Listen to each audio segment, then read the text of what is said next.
ወይ መጽሐፍ ቅዱስ የማጥናት የማወቅ ወይ መጸለይ በአጠቃላይ አንዳች የሆነ መንፈሳዊ እንቅስቃሴ የማድረግ ፍላጎት በውስጣቸው የሆነ ሰሞን በኃይል ይመጣል።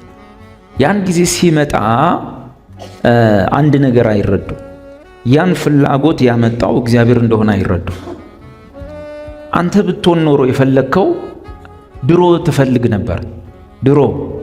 ድሮ ጀምሮ ትፈልግ ነበር፣ ግን አንተ አይደለም። አንተማ ብትሆን ድሮም ትፈልግ ነበር፣ ድሮም ማድረግ ትችል ነበር። በሆነ ወቅት ላይ አንዳች መንፈሳዊ ፍላጎት በውስጣችን በጣም ሲጫነን፣ በጣም ፍላጎቱ ሲበዛ ወይ የመጸለይ ወይ ቃሌ ማጥናት ወይ በሆነ ነገር ጫናው እየመጣ ሲመጣ አንድ ነገር እንዳትሳሳቱ፣ ያ ነገር ከናንተ አይደለም። እሱን ማወቅ። ምክንያቱም የኛ ተፈጥሮ በምንም አይነት ሁኔታ የእግዚአብሔር የሆነን ነገር መፈለግ አይችልም። ተፈጥሯችን የሚያደላው ፍጥረታዊ ለሆነው ነገር ብቻ። ይሄ የሚያደላው ለኃጢአት ፈጣን ነው። አመጽ ለመፈለግ ይቀለዋል። ተፈጥሯችን ከእግዚአብሔር በተቃራኒ ለሆነው ነገር ለመፍጠን፣ ለመቸኮል፣ ለማድረግ ይቀነዋል። አንዳች በጎ ነገር በውስጣችሁ ስታገኙ የመጀመሪያው ስህተት የሚፈጠረው ያን ፍላጎት በውስጣችሁ የመጣው ከናንተ የሰሞኑ ሁኔታ ወይም ከናንተ ጥሩነት ወይም ከናንተ መንፈሳዊ ነገር ከመፈለግ የመጣ ይመስልና ስህተቱ ከዛ ይጀምራል። ከዛ ሲጀምር ከኛ ከራሳችን የመጣ ሲመስለን እኛ በቃ እንደው ከመሬት ተነስተን የፈለግን ሲመስለን ያን ነገር ለማድረግም እኛውንን ምን ጀምረው ያን ነገር ለምሳሌ መጽሐፍ ቅዱስ የማወቅ የማጥናት ፍላጎት በውስጤ በጣም ሲመጣ እኔው ራሴ ጥሩ ሰው ስለሆንኩ ከእንደ ወንድም እንትና የተሻልኩ ስለሆንኩ ከራሴ በጎነት ከራሴ የተፈጥሮ ጥሩነት የተፈጥሮ ቅዱስነት የተፈጥሮ እግዚአብሔርን መፈለግ የመጣ ይመስለኝና ያንን የመጽሐፍ ቅዱስ የማጥናት ፍላጎቴን እኔው ራሴ ላደርገው ሁለተኛው ስቴፕ እኔ ያመጣሁት ከመሰለኝ ሁለተኛው ስቴፕ እኔው ለማድረግ መሞከር። ከዛ ምን አደርጋለሁ? ፍላጎቱ የኔው ይመስለኝና ድርጊቱንም እኔው ላደርገው እነሳና ፕሮግራም አወጣለሁ። ውስጤ መፈልግ መጥቷል ከዛሬ ጀምሮ እና 4 መጽሐፍ ቅዱስ ገዝቼ እመጣለሁ። በአዲሱ መደበኛ በምናምን ገዛለሁ። መጽሐፍ ቅዱስ መዝገበ ቃላት ምናምን እገዛለሁ። 10 ሰዓት ተነስቼ አነባለሁ ብዬ ሁለተኛውን ስህተት እጀምራለሁ። የመጀመሪያው ነገር ላይ ነው ችግሩ የተፈጠረው። ማናቸውም በጎ ነገር ማናቸውም ፖዚቲቭ የሆነ ነገር ከኛ ውስጥ ከወጣ ያንን በጎ ነገር በውስጣችን መፈለጉን ያመጣው ማን ነው? እግዚአብሔር ብቻ። ባጭሩ እዚህ ቤት ውስጥ ያላችሁ ሰዎች ክርስቲያኖች ናቸው። ክርስቲያን ከሆናችሁ ማናቸውም በጎ ነገር በእናንተ ውስጥ የሚሰራው ከዳግም ልደት ቀን ጀምሮ ከአዲስ ፍጥረትነት ቀን ጀምሮ የሚሰራው በመንፈስ ቅዱስ ኃይል ብቻ ነው። በውስጣችሁ የሚመጣ በጎ ፍላጎት በሙሉ ከእግዚአብሔር መሆኑን ማወቅ መሳት የለብን። ክርስቲያን ሰው ከተፈጥሮ ውስጥ የሚያወጣው በጎ ነገር ሰው ከተፈጥሮ ራሱ በጎ ነገር ቢያወጣ ለእግዚአብሔር አይመቸውም። ሰው ከራሱ በጎነት አውጥቶ ለእግዚአብሔር የሚያቀርበው ነገር እግዚአብሔርን አይመቸውም። እግዚአብሔር የሚፈልገው ምንድነው? አንድ ቀላል ጥቅስ ስለ በጎ ፈቃዱ ከዛ ይጀምራል ጥቅሱ። ስለፈቀድን አይደለም፣ ስለፈለግን አይደለም፣ ስለ በጎ ፈቃዱ ሲል ሁለት ነገሮችን መፈለግን ዲዛየር፣ ቀጥሎስ መፈለጉን ደግሞ ወደ ምን ማድረግንም በእናንተ የሚሰራው ማን ነው? እግዚአብሔር። ባጭሩ እዚህ ቤት ያለነው ሰዎች አንዳችሁ ከሌሎቻችሁ ጥሩ መንፈሳዊ ነኝ ብላችሁ የምታስቡ ካላችሁ ማናቸውም በእናንተ ውስጥ ዳግም ተወልዳችሁ ከሆነ መንፈስ ቅዱስን የተቀበለ ማንኛውም ሰው ዳግም ከተወለደበት ቀን ጀምሮ ማናቸውንም በጎ ፍላጎት ዲዛይሩን በውስጥ የሚያመጣው እግዚአብሔር ነው። መፈለግንም ዲዛይሩ ማለት ነው። ቀጥሎሳ ያንን ፍላጎት ደግሞ ወደ ምን ማምጣት? ወደ ድርጊት ማድረግንም በእናንተ የሚሰራው ማን ነው? እግዚአብሔር ነው። ጥሩ። ይህን ጥቅስ ካወቀን ታዲያ በውስጥ ኃይለኛ የሆነ ስፒሪቹዋል ዲዛይር፣ መጽሐፍ ቅዱስ የማጥናት ዲዛይር፣ የጸሎት ዲዛይር በውስጤ በጣም እግዚአብሔር ሲያመጣ መጀመሪያ ማወቅ ያለብኝ ይሄንን በጎ ፍላጎት ያመጣው ማን ነው? አቤት እግዚአብሔር መሆኑን ማወቅ። አንተ አትችልም። ቅድም ስንጸልይ ሰምታችኋል። እዚህ ቤት ሮጠ ለመምጣት አትችልም። ለዛ ነው ፎቶ ማን ለጠፈው። ፎቶ ስለለጠፍን አይደለም ሰው የሚመጣው። የሸለልን ፎቶ አንዴ በጎፈሬ አንዴ በፍሪዝ ፎቶ ማን ለጠፈው። ለዛ አንድም ቀን የኔ ፎቶ እዚህ ጅማ ከተማ ላይ አታዩትም። አንድም ቀን የለ። እንዲህ ብዬ ተነስቼ አያውቅም። ግን የመጣችሁ የተማራችሁ በእግዚአብሔር ዓለም ውስጥ የሚሰራው ነገር ሁሉ የእግዚአብሔር እጅ እንዳለበት አለመርሳት። እግዚአብሔር አለ እኮ በህይወት። አንዳንድ ጊዜ እኮ እግዚአብሔር ተረስቶ እኛው እየሰራን ነው ችግሩ። እንዴ መጽሐፍ የሚለው ስለ በጎ ፈቃድ መፈለግንም ማድረግንም አንድ በእናንተ የሚሰራው እግዚአብሔር ነው። ሌላ ቦታ ደግሞ ብትሄድ በእናንተ መልካሙን ስራ የጀመረ እግዚአብሔር እስከ ፍጻሜው ቀን እንደሚጠብቀው አውቃለሁ። እሱ ሌላ ማስጠንቀቂያ ነው። እሱ ደግሞ አንተ ከጀመርከው አስጨርስም። እግዚአብሔር ከጀመረ ግን እስከ ፍጻሜው ይጨርሳል። ታዲያ ለምንድን ነው እግዚአብሔር ኃይለኛ ዲዛይር ወደ እኔ የሚያመጣው? የመጽሐፍ ቅዱስ ማጥናት ለምሳሌ ፍላጎት ወይም የጸሎት ለምሳሌ ፍላጎት በኃይል በውስጥ ሲመጣ የመጀመሪያውን ዕውቅና መስጠት ምን እችን ፍላጎት በውስጥ ያመጣው እግዚአብሔር ነው። ኦኬ እግዚአብሔር ለምን አመጣው? የመጽሐፍ ቅዱስ አሁን ወንድሜ ከጠየቀው ጥያቄ ምንሳ መጽሐፍ ቅዱስን የማወቅ የማጥናት ፍላጎት በውስጤ ሲያመጣው ሄጄ 3 መጽሐፍ ቅዱስ ገዝቼ መጽሐፍ ቅዱስ መዝገበ ቃላት ገዝቼ 10 ሰዓት ሌሊት አነባለሁ ብዬ ፕሮግራም እንዳወጣ ነው። እሱ በውስጤ ፍላጎትን ያመጣው እኔ እንዳደርግ ነው። መፈለግንም ማድረግንም መፈለግን እሱ ማድረግን አንተ አይልም።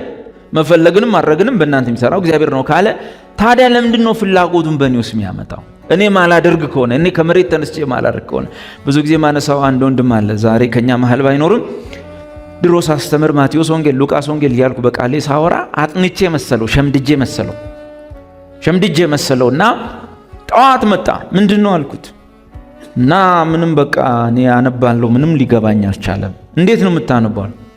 አሁን ማታ እስከ 8 ሰዓት ነው ያነበብኩት።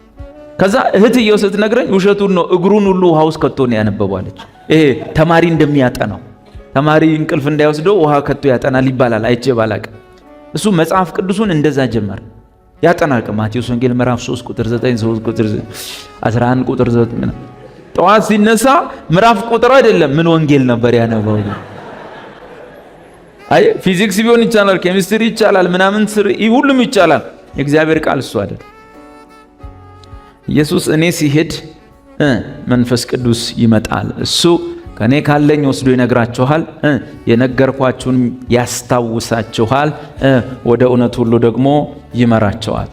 መንፈስ ቅዱስ ከመውረዱ በፊት ምን ያህል ሰው ምን ያህል አንድ ክርስቲያን ምን ያህል ያለ እግዚአብሔር አንዳችን በጎ ነገር ማድረግ አንዳች ነገር የእግዚአብሔርን ነገር መስራትም ማስታወስ እንኳን እንደማይችል ለማወቅ መንፈስ ቅዱስ ሳይወርድ በፊት ሐዋርያትን ተመልከቱ። መንፈስ ቅዱስ ሳይወርድ በፊት ምሽት 3 ሰዓት ላይ እራት እየበሉ እንዲህ አላቸው ኢየሱስ። መንፈስ ቅዱስ የለማ እንዲህ አላቸው፣ እናንተ 12ታችሁን በቃጠላችሁኝ ነው የምትሄዱት አለ። ጴጥሮስ ተነሳና ሁሉም ቢተውን አልሄድም አለ። ሌሎቹም ጴጥሮስ ያለውን ይደግሙ ጀመር። እኛም አንተውም አሉት። ይሄን እንግዲህ ያሉት ማታ ራስ ሲበሉ ነው 3 ሰዓት 4 ሰዓት። ምሽት ላይ ጸሎት አደረገ ኢየሱስ። ወዲያው ኢየሱስን ሲይዙ እልም ብለው ጠፉ። ቅድም 3 ሰዓት ላይ የነገራቸውን እንኳን ለማስታወስ አልቻሉም። 3 ሰዓት ላይ ኢየሱስ 3 ሰዓት ላይ ይሆላቸው የሆነ ሰውዬ 3 ሰዓት ላይ የነገራቸውን እነዚህ ሰዎች ለ3 ዓመት አይረሱ። ኢየሱስ የነገረህን ግን 3 ሰዓት ላይ የነገረህን 6 ሰዓት ላይ ማስታወስ አትችልም። አስተማሪ የነገረህን ለዘመን ላትረሳ ትችላለህ። ኢየሱስ የሚናገረው ቃል እንዲህ ይላል። ኢየሱስ የምናገረው ቃል መንፈስ ነው፣ ስፒሪት ሕይወትም ነው። 3 ሰዓት ላይ 4 ሰዓት ላይ ሲበሉ ሁላችሁን ትታችሁን ትሄዳላችሁ። ሁሉም አንሄድም በኋላ ሲባንኑ ትተውት ሄደዋል። ቅድም 3 ሰዓት ላይ ለካ ትታችሁን ትሄዳላችሁ ላላ እንዴት ረሳን? በእናትህ ትሽ ቅድም እኮ ጴጥሮስ 3 ሰዓት ላይ 4 ሰዓት ራስ ሲበሉ የተነገረውን እንዲያስታውስ መንፈስ ቅዱስ ስላልወረደ የግድ ምን መጮህ አለበት? ዶሮ ኢየሱስ ምልክት ሰጥቶት ከካድቀኝ በኋላ ዶሮ ይጮሃል ብሎት ነግሮት ነበር። ከዛ ላይ ዶሮ ሲጮህ እንደገና ትዝ አለው። መጽሐፉ እንዲያል ኢየሱስም የተናገረው ቃል ትዝ አለው። ትላንት እኮ አይደለም ያወራው ኢየሱስ፣ የዛሬ ዓመት እኮ አይደለም፣ ቅድም ራት እየበሉ ኧረ ከዛ ይባሳል። መንፈስ ቅዱስ አልወረደምና ኢየሱስ ከ3 ቀን በኋላ ከመቃብር ተነስቶ ወደ እነርሱ መጣ።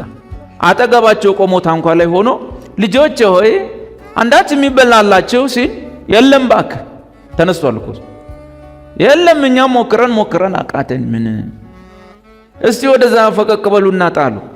እንግዲህ ከኛ የተሻለ አሳ አጥማጅ ይሆናል ወይም በአሳ እንትን ላይ ሞያ ያለው ሰው ይሆናል ብለው ወረወሩ።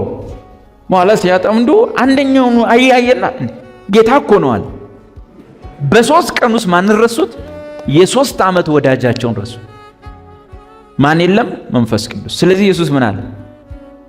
ተረጋጉ፣ ቁጭ በሉ ኃይል እስክትለብሱ እኔ ሄጄ አብን ጠይቀዋለሁ። ከአብ የሚወጣው የእውነት መንፈስ በመጣ ጊዜ እኔ የነገርኳችሁን ያስታውሳችኋል፣ ያልብዛ አታስታውሱትም አለ ማለት እና ማናቸውም በእኛ ህይወት ውስጥ የሚመጣ በጎ ፍላጎት ማን የሚያመጣው ነው? እግዚአብሔር። እውቅና ስጡ። እሺ እውቅና ስጡ። እውነት እላችኋለሁ ማናቸውም በጎ ነገር ባይብል ለማጥናትም መጥተው ከሆነ እግዚአብሔር ነው፣ አንተ አይደለም። አንተ አትችልም። ወደ መጽሐፍ ቅዱስ ጥናት ወደ ቸርች የሚሄድ ተፈጥሮ የለንም። ወደ ሌላ ቦታ ላይ መሄድ የሚቀለው ተፈጥሮ ነው ያለ። እዚህ ጋር መጥተው ከሆነ እግዚአብሔር ረድቶሃል። እግዚአብሔርን እንጂ ማመሰግነው አንተን አላመሰግን። አንተ አትችልም። ፍላጎቱን ለምን ያመጣል ታዲያ ነው? እግዚአብሔር አንድ ፍላጎት በውስጣችን በጣም ሲያመጣ ወይ የጸሎት ወይ የሆነ ነገር አንዳች መንፈሳዊ ነገር ፍላጎት በውስጣችን አመጣ ማለት አንድ ነገር እያደረገ ነው። እንድናደርገው አይደለም፣ ማድረግን እሱ ነው የሚሰራው። እንድናደርገው ሳይሆን እግዚአብሔር ፈቃዳችንን እየጠየቀ ነው። እግዚአብሔር የሰውን ፈቃድ ሳይጠይቅ በሰው ላይ የሚሰራው ምንም ነገር የለም። አንከባልሁ እንኳን በመብረቅ በምናምን በብርሃን ውስጥ ሆኖ እንኳን ቢጥልህ ጌታ ሆይ ምን አደርግ ዘንድ ትወዳለህ እስክትል ድረስ ባንተ አይሰራም። ያንተን ፈቃድ ሳይጠይቅ ጌታ ተንከባለ ብርሃን አይተ ምን ብለ ድምፁን ሁሉ ሰምተ ስራ አይጀምርም። ባንተ ፈቃድህን ይፈልጋል። አንዳች ዲዛየር በጎ የሆነ ፍላጎት ሁሉ መንፈስ ቅዱስ የአማኙን ምን እየጠየቀ ነው? ፈቃድ። ለምሳሌ መጽሐፍ ቅዱስ የማጥናት ከፍተኛ ፍላጎት ሲያርብህ ጌታ እንዲህ ያለ እኔ በቃል ልሞላህ እፈልጋለሁ፣ በእግዚአብሔር ቃል እውቀት አስታጥቄ ለሰዎች ለጥቅም ላደርግ እፈልጋለሁ። ፈቃደኛ ነህ ወይ ነው? አድርገው ሳይሆን ላደርግ እፈልጋለሁ። ታዲያ ጫናው ሲመጣ ምን እናድርግ? ዲዛይሩ ሲመጣ ምን እናድርግ? ትግል አይደለም፣ እያዞርክ እጅ ማስጫን አይደለም። አንድ ነገር ብቻ የምታረግ ለማናቸውም ችግር መፍትሄው 50 ሴንቲሜትር ነው ይባላል። እሱም ከጉልበት እስከ መሬት ያለው ርቀት ለማናቸውም ችግር መፍትሄው 50 ሳንቲም ነው።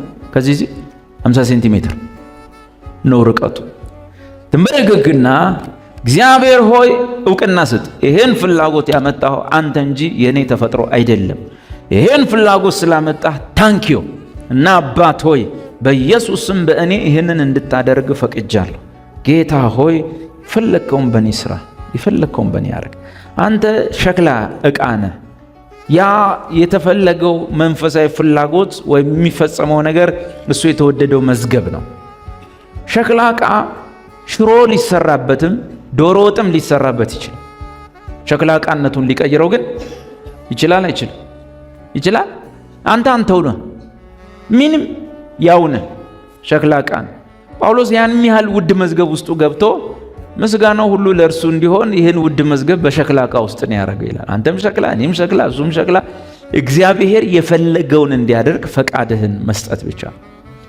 ተንበርክከ ፈቃድህን ለእግዚአብሔር አሳልፈ ከሰጠው በኋላ ጌታው ምን እንዲሆን ነው የምትፈልገው? የፈቀድከው ነገር ይሁን ካልክ በኋላ በሕይወት ውስጥ ታግላ አይደለም። ከዛን ቀን ጀምሮ አንተ ራስህ ሳታውቀው ያ ነገር ባንተ ላይ ያደገ ይመጣል። የምታውቀው ስታድግ ነው። የምታውቀው ስትቀየር ነው። አንድ ጊዜ ያየው የመጽሐፍ ቅዱስ ክፍል ለዕድሜ ዘመን አይጠፋም። አንድ ጊዜ ያነበብከው ነገር በዕድሜ ዘመን ውስጥ ሁሉ ልክ ሁሉ ጊዜ እንዳነበብከው ነው ይቀራል። በሚገርም ሁኔታ ድሮ መጽሐፍ ቅዱስን ምናልባት ሁሉም ሰዎች እንደዛ እየተረዱ ይመስላል። አንተ ግን የምትረዳበት መንገድ እና ሌላው ሰው የሚረዳበት ይለያያል ማለት ነው። ያ ነው